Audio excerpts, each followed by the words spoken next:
Okay, students, are you able to see the screen? Yes, ma'am. Okay. Yesterday we completed one chapter, last second chapter. If you have any problem in that, you can ask me.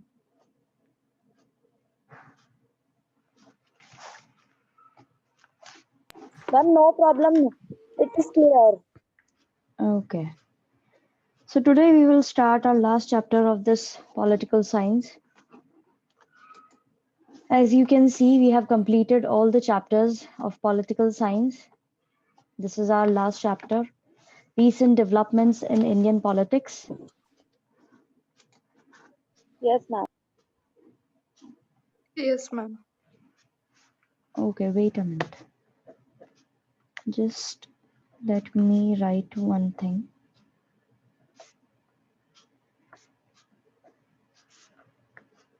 Okay तो यहाँ पर हम पढ़ेंगे अलग अलग चीजें कि क्या हमने पहले के चैप्टर में पढ़ा कि क्या पूरा होल सिनेरियो था, क्या उनका व्यू था, सिनॉप्टिक व्यू था लास्ट 2 डेकेड्स का, यानी कि एक पूरा जनरल व्यू था एज अ होल कि पिछले 2 डेकेड्स के अंदर इंडिया की पॉलिटिक्स किस तरह की रही है, क्या डेवलपमेंट्स आए, किस तरह के कॉम्प्लेक्स चीजें हुई हैं, डिफरेंट फैक्टर्स देखने को मिले हैं। ठीक है, और फिर डिफरेंट फैक्टर्स जब साथ में आए तो उनका अलग ही एंड अनएंटिसिपेटेड आउटकम आया है जो हमने कभी सोचा भी नहीं था उस पीरियड में, उस तरह का आया है। फिर न्यू एरा आया पॉलिटिक्स के अंदर जो कि देखना समझना बिल्कुल पॉसिबल ही नहीं था, किसी ने सोचा नहीं था कि इस तरह की चीज होगी, बहुत डिफिकल्ट था समझना। फिर डेवलपमेंट्स जो हुए वो बहुत ही कंट्रोवर्शियल हुए थे, उनमें बहुत ज्यादा कंट्रोवर्सी थी और इनके अंदर काफी ज्यादा कन्फ्लिक्ट्स थे और काफी सारे इवेंट्स हुए जो एक दूसरे से रिलेटेड थे। कुछ इसी तरह के क्वेश्चंस जो हैं आपको इस चैप्टर के अंदर भी देखने को मिलेगा। यहाँ पे आपको ये जितने भी क्वेश्चंस ऊपर दे रखे हैं कि what are the implications of the rise of coalition politics of democracy, what is Mandalisation all about, in which ways will it change the nature of political representation, what is the legacy of Ram Janambhoomi movement and the Ayodhya demolition for the nature of political mobilization, what does the rise of a new policy consensus do to the nature of political choices. ये सारे ही जो question हैं इनके आपको proper जवाब नहीं मिलेंगे, लेकिन आपको सिंपली एक इंफॉर्मेशन मिल जाएगी कि कौन से चीजें जरूरी है, क्या क्वेश्चन पूछना जरूरी है, क्या आंसर आपको उनके मिल रहे हैं इस बुक के अंदर, वो सब चीजें मिलेगी। ठीक है, आप इन क्वेश्चंस को अवॉइड नहीं कर सकते क्योंकि ये पॉलिटिकली बहुत सेंसिटिव चीजें हैं। ठीक है, जैसे राम जन्मभूमि वाला जो मैटर है वो बहुत ही ज्यादा सेंसिटिव है, जस्ट अब जाकर के फाइनली एक उन लोगों ने डिसीजन लिया है। ठीक है, इंडिपेंडेंस के बाद से ही कई सारे ऐसे पॉइंट्स हैं जो पॉलिटिकली देखा जाए तो बहुत ही ज्यादा सेंसिटिव है। ठीक है, वो ही इस चैप्टर के अंदर आपको देखने को मिलेंगे। Okay, recent developments in Indian politics last chapter है, बहुत ही इंटरेस्टिंग चैप्टर है, मजा आएगा आपको इसको पढ़ने में। अब 1990s के कॉन्टेक्स्ट से देखें तो राजीव गांधी प्राइम मिनिस्टर बने थे इंदिरा गांधी के असासिनेशन के बाद में, यानी उनकी जो हत्या की गई थी उसके बाद में। ठीक है, उनके बेटे जो थे, बड़े बेटे राजीव गांधी, वो बने थे। इन्होंने कांग्रेस को काफी अच्छी विक्ट्री दिलाई लोकसभा इलेक्शन में, वो भी 1984 के जस्ट बाद में। ठीक है, और फिर उसके बाद में जो इनका डेकेड रहा था 80s के बाद में, वो उसमें इन्होंने 5 काफी डेवलपमेंट्स करवाए जो लॉन्ग लास्टिंग इम्पैक्ट रहा उनका, यानी कि बहुत समय तक वो उनका असर रहा इंडियन पॉलिटिक्स के ऊपर। Context of the 1990s, you have read in the last chapter that Rajiv Gandhi became the prime minister after the assassination of Indira Gandhi. आपने पढ़ा है लास्ट चैप्टर में कि राजीव गांधी प्राइम मिनिस्टर बने थे जब इंदिरा गांधी की हत्या कर दी गई थी, गोलियों से इनको भून दिया गया था इंदिरा गांधी को, और वो भी इन्हीं के गार्ड ने कर दिया था। ठीक है, he led the Congress to a massive victory in the Lok Sabha elections held immediately thereafter in 1984.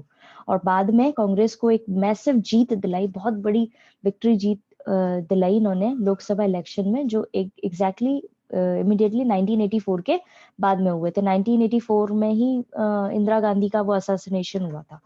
ठीक है, As the decade of the 80s came to a close, जैसे ही 80s का दशक खत्म होने आया, the country witnessed 5 developments that were to make a long-lasting impact on our politics.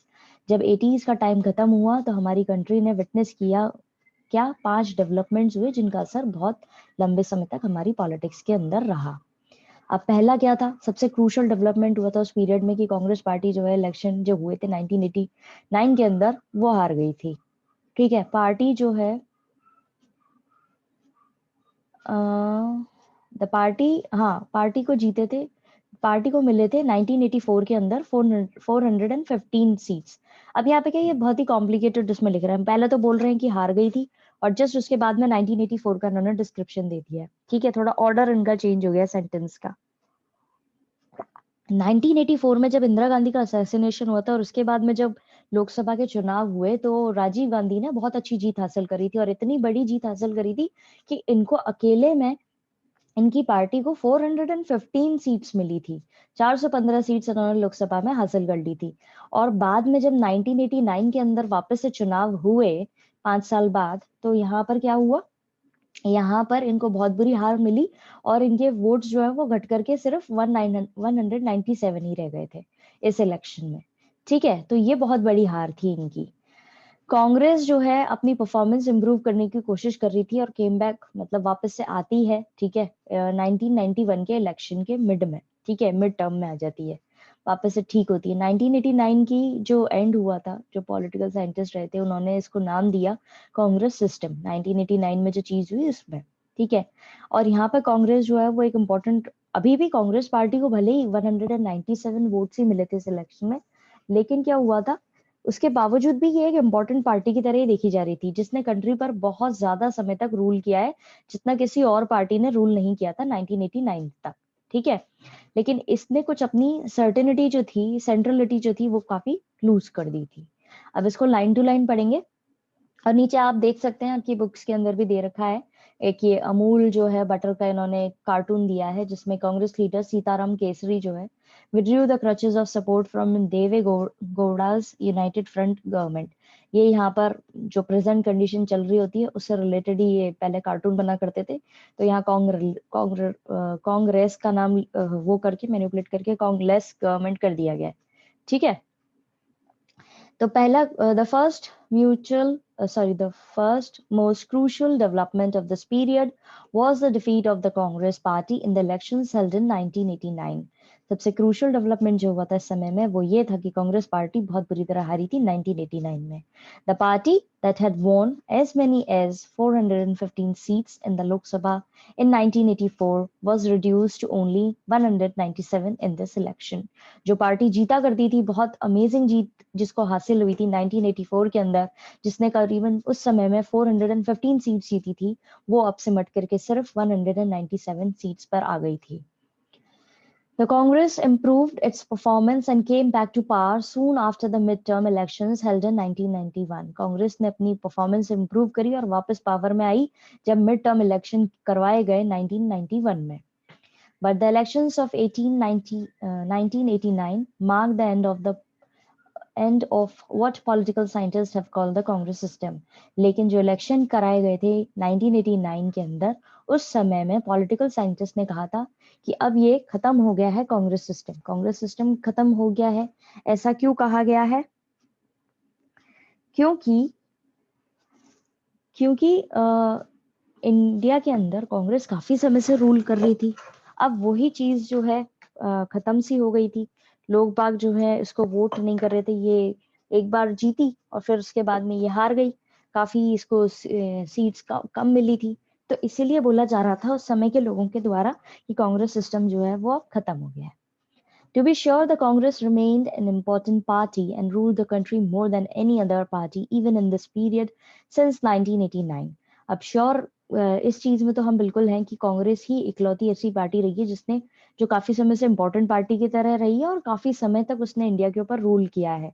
ठीक है, जो अभी तक किसी भी पार्टी ने नहीं किया सिंस 1989। 1989 तक की बात कही जा रही है ये। ठीक है, ये लाइन जो है ये सिर्फ 1989 तक के लिए बोली जा रही है। But it lost the kind of centrality it earlier enjoyed in the party system। लेकिन कहीं ना कहीं इन्होंने अपनी सेंट्रलिटी यानी कि जो इम्पोर्टेंस थी वो खो दी थी, जो पार्टी सिस्टम में इनको पहले ये लोग एंजॉय किया करते थे, यानी कि इनको पहले जो इम्पोर्टेंस मिला करती थी वो अब कहीं ना कहीं खत्म हो गई थी। अभी तक किसी को कोई दिक्कत, कोई चीज समझ में नहीं आई हो? Ma'am, it is clear. Okay, Yes, ma'am, clear. No, ma'am, no problem. Okay. अब दूसरा डेवलपमेंट क्या हुआ था, उस समय मंडल इशू जो है उसका राइज हुआ था, ठीक है। मंडलाइजेशन हमने ये ऊपर टर्म पढ़ी थी, इसका मतलब था इंडियनाइजिंग, यानी कि एक रिबेलियन जो थे ग्रुप, रिबेलियन ग्रुप जो था वो अपर कास्ट को डोमिनेट करते हुए उनके खिलाफ में जा रहा था, ठीक है। तो यहाँ पे मंडल इशू जो हुआ था उसका डेवलपमेंट हुआ था पॉलिटिक्स के अंदर। ये डिसीजन था न्यू नेशनल फ्रंट गवर्नमेंट का 1990 के दौरान, जहां पर वो रिकमेंडेशन दे रहे थे मंडल कमीशन की, यानी कि यहाँ पर कुछ जॉब्स जो हैं सेंट्रल गवर्नमेंट के अंदर उनको रिजर्व करना चाहिए ओबीसी क्लास के लिए, यानी कि अदर बैकवर्ड क्लासेस जो होती है उनको वो मांग कर रहे थे कि भाई 1990 के अंदर कि हमें कुछ रिजर्वेशन दो। इससे क्या हुआ, वायलेंट एंटी मंडल प्रोटेस्ट शुरू हो गए। जो ये मंडल कमीशन बैठाया गया था इसके खिलाफ ही प्रोटेस्ट करना शुरू हो गए अलग अलग पार्टीज के अंदर, कंट्रीज में। इससे डिस्प्यूट जो है वो बहुत बड़ा, सपोर्टर्स और ओपोनेंट जो थे ओबीसी रिजर्वेशन को लेकर के, कुछ लोग ओबीसी रिजर्वेशन को सपोर्ट कर रहे थे, कुछ लोग ओबीसी रिजर्वेशन को ऑपोजिशन में थे। इस चीज को बोला गया क्या, मंडल इशू, जो कि बहुत ही इंपॉर्टेंट रोल प्ले करेगा आने वाले पॉलिटिक्स को शेप अप करने में, ठीक है। अब इसको लाइन टू लाइन पढ़ते हैं। Second development was the rise of Mandal issue in national politics. This followed the decision by the new National Front government in 1990 to implement the recommendation of the Mandal Commission that jobs in central government should be reserved for the other backward classes. दूसरा development हुआ था मंडल issue का rise होना, यानी दूसरा। अब ये ऐसा है ना जैसे फर्स्ट डेवलपमेंट सेकंड डेवलपमेंट, ये ऐसा नहीं कि पूरा कुछ डेवलपमेंट हो रहा है, कुछ उन्नति हो रही है, ये है ना एक तरीके से यहाँ पे सार्कास्टिक तरीके से बोला गया है, ठीक है। कि भाई पहला डेवलपमेंट तो ये हुआ कि कांग्रेस गिर गई, कांग्रेस पार्टी हार गई, ठीक है। और फिर सेकंड डेवलपमेंट ये हुआ कि वहां पर एक मंडल इशू करके राइज हुआ जिससे बहुत ज्यादा दिक्कतें आई। तो ये एक तरीके से अपन जैसे सार्कास्टिक तरीके से कहते हैं ना कि हाँ आपने बहुत उन्नतियां करी हैं, बहुत डेवलपमेंट करे, इस समय में आने के बाद में बहुत डेवलपमेंट हुई, ये उस कॉन्टेक्स्ट में बोला जा रहा है। इसको वाकई में डेवलपमेंट मत समझ लेना आप लोग, ठीक है, समझे आप लोग। Yes, ma'am. ओके। अब क्या हुआ था second development, the rise of the Mandal issue in national politics. देश की जो नेशनल पॉलिटिक्स थी उसके अंदर मंडल इशू उभरा। This followed the decision by the new national front government in 1990, और इसके बाद में एक डिसीजन आया जो न्यू नेशनल फ्रंट गवर्नमेंट बनी थी 1990 के अंदर, वो उन्होंने लिया the implement to implement the recommendation of the Mandal commission, कि भाई जो रिकमेंडेशन दिया मंडल कमीशन ने उसको इम्प्लीमेंट करना चाह रहे थे वो लोग।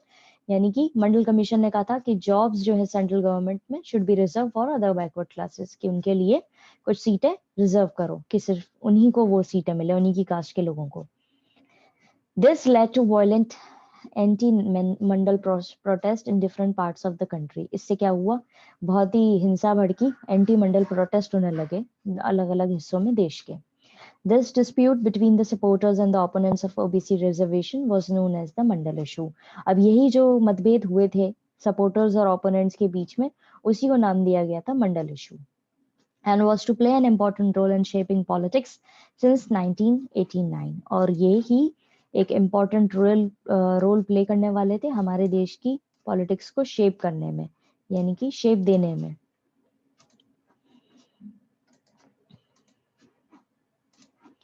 अब आ जाते हैं थर्ड डेवलपमेंट पे। सेकंड डेवलपमेंट था, कोई प्रॉब्लम किसी को? No, ma'am.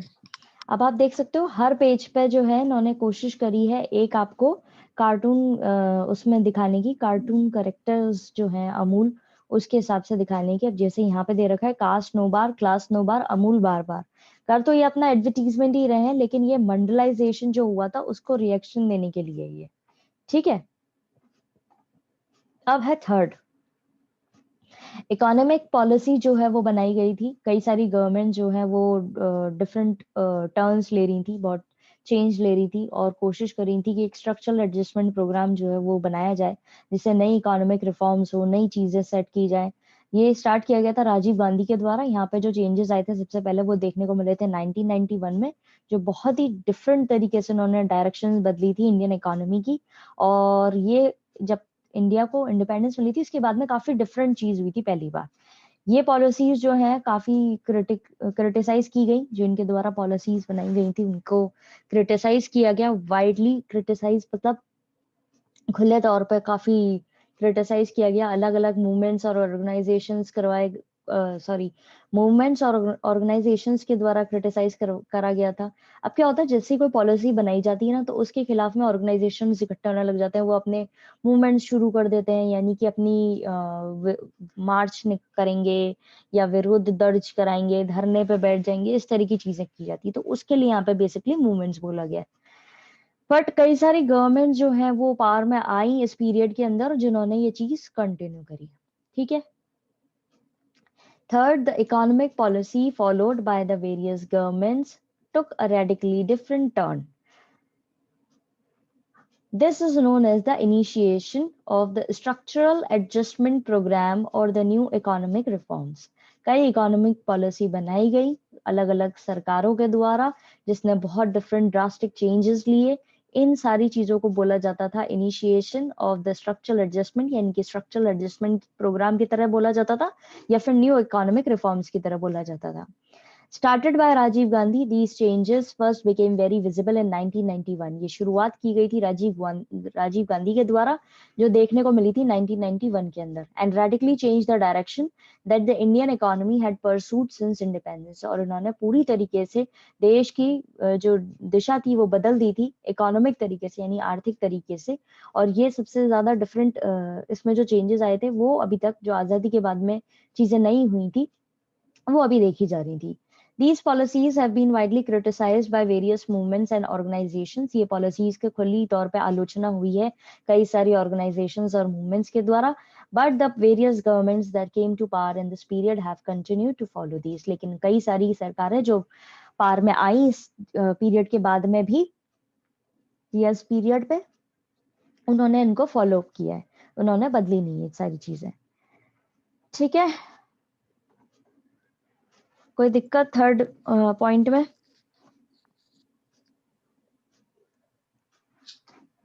Ma'am, can you explain it again? Okay, no problem.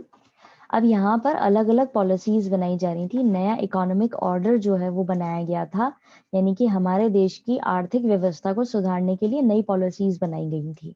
और ये बनाई गई थी राजीव गांधी के द्वारा, जिसमें उन्होंने काफी सारे बदलाव किए थे, और वो बदलाव देखे जा रहे थे 1991 के दौरान।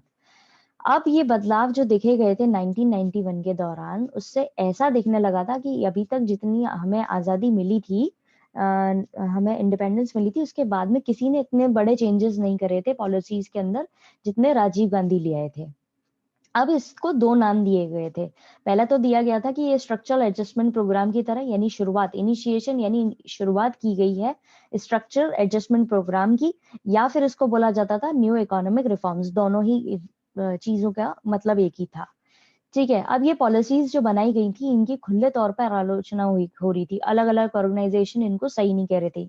यहाँ पे मेंशन नहीं किया गया है कि वो कौन सी पॉलिसीज के बारे में कड़े तौर पर आलोचना कर रहे हैं। ठीक है, सिर्फ ये बताया गया है कि यहाँ पर कुछ इकोनॉमिक पॉलिसीज बनाई गई थी। आगे आगे इनका डिस्क्रिप्शन हमें चैप्टर में देखने को मिलेगा। अब ये ऑर्गेनाइजेशंस और मूवमेंट्स जो चलाए जा रहे थे इन पॉलिसीज के खिलाफ, इतना ज्यादा क्रिटिसिज्म मिलने के बावजूद भी ये पॉलिसीज आगे तक कंटिन्यू करी, यानी कि किसी और सरकार जो बाद में रूल करने आई, उन्होंने भी इस चीज को नहीं बदला और इसी चीज को फॉलो करा। उन्होंने भी पॉलिसीज के अंदर कोई बदलाव नहीं करे। अब जैसे एक तरीके से देखा जाए तो ये जो ओबीसीज और एससी एसटी वाली जो चीज है, रिजर्वेशन वाली चीज है, ये कितने सालों से चली आ रही है। इसको कोई भी सरकार बदल पाई है क्या? नहीं बदल पाई। वो उनका मोटिव ये रहता है कि अगर इन्होंने बदल दिया तो वोटर्स जो है वोट्स नहीं देंगे उनको, उस कास्ट के जो लोग हैं जितने भी, वो दूसरी सरकार को देंगे। तो ये डर जो है बना रहता है, और इसी चक्कर में जो पुरानी चीजें चलती हुई आ रही हैं वो अभी भी चली जा रही हैं। ये एक मैंने आपको एग्जाम्पल के तौर पर समझाया है। अब आया समझ? Yes, ma'am. Now it is अगर clear. अगर नहीं आया तो मैं एक और बार समझा दूंगी, कोई दिक्कत नहीं है। No, ma'am. ओके, अब है फोर्थ। कई सारे इवेंट्स हुए हैं जिसमें अलग अलग चीजें हुई हैं, जैसे कि अयोध्या, जिसको बाबरी मस्जिद वो भी बोला जाता है, ये 1992 दिसंबर के अंदर हुआ था। ठीक है, यहाँ पर अब इसका प्रॉपरली क्या था ये तो नहीं मेंशन है यहाँ पर, लेकिन ये था कि इसको बर्बाद कर दिया गया था। अब अयोध्या के अंदर हुआ था ये, जहां पर अब मंदिर बन रहा है, और यहाँ पे शायद इन लोगों ने बाबरी मस्जिद जो थी वो गिरा दी थी। ये कयास लगाए जाते हैं कि उन लोगों का कहना था कि ये बाबरी मस्जिद जो है यहाँ पे पहले से थी, और कुछ लोगों का कहना था कि ये राम मंदिर को हटा करके तोड़ करके इन्होंने बाबरी मस्जिद बनाई है। इस तरह का कुछ डिस्प्यूट था जो बहुत ज्यादा पॉपुलर हुआ था 1992 दिसंबर के अंदर, जिसके ऊपर बहुत ज्यादा पॉलिटिक्स हुई। और आज जाकर के last year, I guess last year आया है इसका, या लास्ट से लास्ट ईयर जो है तब आया था कि अब यहाँ पर राम मंदिर बनेगा, जिसकी नींव रखी गई है। लास्ट हाँ, आया तो 2019 2019 में आया था। हाँ, और 2020 के अंदर इन्होंने काम शुरू कर दिया मंदिर निर्माण का, है ना। तो ये चीज हुई। अब ये जो इवेंट था इससे काफी ज्यादा ट्रिगर हो गई चीजें, यानी पॉलिटिक्स जो थी हमारे देश के अंदर, उसके अंदर बहुत ज्यादा डिबेट्स होने लगे इस चीज को लेकर के, और सेक्युलरिज्म को लेकर के, इंडियन नेशनलिज्म को लेकर के बहुत ज्यादा चीजें हुई, और कुछ डेवलपमेंट्स हुए जो जुड़े हुए थे। इससे क्या हुआ, अब ये यहाँ पर सिंपली इस चीज को लेकर के एक गुटबाजी हो गई थी। अगर आपको इस चीज से हट करके मैं आपको एक बात समझाऊं, तो यहाँ पर कुछ लोग जो है वो मुस्लिम कम्युनिटी को सपोर्ट कर रहे थे, कुछ लोग जो है वो हिंदू कम्युनिटी को, क्योंकि ये उनके बीच में ये एक हॉट टॉपिक रहा है हमेशा से ही।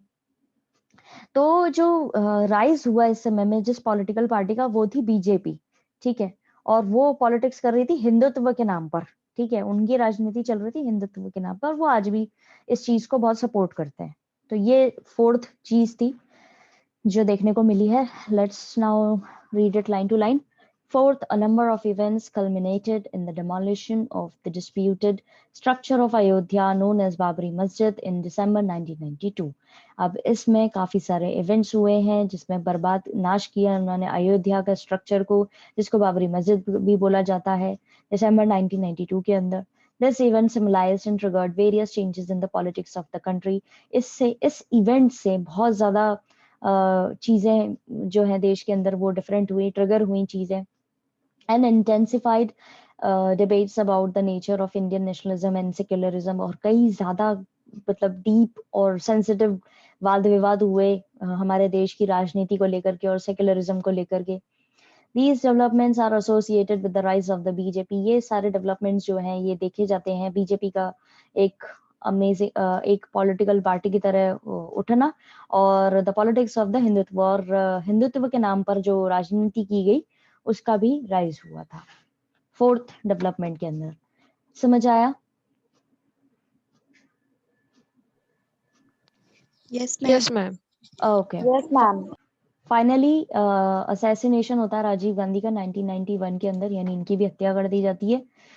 Lead to a change in the leadership of the Congress party. इससे कांग्रेस पार्टी की लीडरशिप में बहुत चेंजेस आते हैं। अब इनको किसने हत्या करी थी? एक श्रीलंकन तमिल वुमन थी जो जुड़ी हुई थी LTTE से, ठीक है। ये एक सॉर्ट ऑफ और नक्सलाइट ऑर्गेनाइजेशन है जो श्रीलंका की है। बेसिकली वहां पे ज्यादा इसका टेरर है, अब तो नहीं है इतना, पहले हुआ करता था। ये जा रहे थे अपने इलेक्शन कैंपेन टूर पर तमिलनाडु के अंदर, तब वो आई, और वो ह्यूमन बॉम्ब थी एक तरीके से, ठीक है।